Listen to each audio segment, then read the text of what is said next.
ইরানে আজ এক বিষাদ আর হাহাকারে ভরা সকাল। দীর্ঘ ৩৬ বছর ৬ মাস শাসন করার পর হত্যাকাণ্ডের শিকার হয়েছেন দেশটির সর্বোচ্চ নেতা আয়াতুল্লাহ আল খামেনি। এই খবর ছড়িয়ে পড়ার পর থেকেই তেহরান সহ পুরো দেশ জুড়ে নেমে এসেছে শোকের মাতম। খামেনির মৃত্যুর পর সাথে সাথেই তেহরানের রাজপথে নেমে আসে লাখো মানুষ। মানুষের গগন বিদারী কান্নায় ভারী হয়ে উঠেছে ইরানের আকাশ বাতাস। ঐতিহাসিক শহর ইস্পাহান এবং মাশহাদেও মানুষের ঢল নেমেছে। শিয়া অনুসারীদের প্রধান ধর্মীয় স্থান ইমাম রেজার মাজারে কালো পতাকা উত্তোলন করা হয়েছে এবং শোকাতুর মানুষ প্রিয় অভিভাবককে হারিয়ে বুক চাপড়ে কান্না করছে।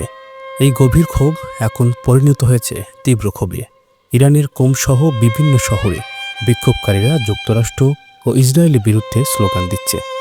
সাধারণ মানুষের দাবি, সর্বোচ্চ নেতা যেমনটি বলে গিয়েছেন, ইসরায়েলকে পৃথিবীর মানচিত্র থেকে মুছে না ফেলা পর্যন্ত তাদের এই লড়াই চলবে। ক্ষুব্ধ নাগরিকরা এই হত্যাকাণ্ডের উপযুক্ত শিক্ষা দেওয়ার শপথ দিচ্ছে। আয়াতুল্লাহ আল খামেনির মৃত্যুতে ইরানে সপ্তাহব্যাপী ছুটির পাশাপাশি ৪০ দিনের রাষ্ট্রীয় শোক ঘোষণা করা হয়েছে। আগামী সোমবার তেহরান বিশ্ববিদ্যালয়ে তার জানাজা অনুষ্ঠিত হওয়ার কথা রয়েছে। প্রিয় নেতাকে হারিয়ে দিশেহারা পুরো জাতি এখন এক কঠিন পরিস্থিতির মুখোমুখি দাঁড়িয়ে।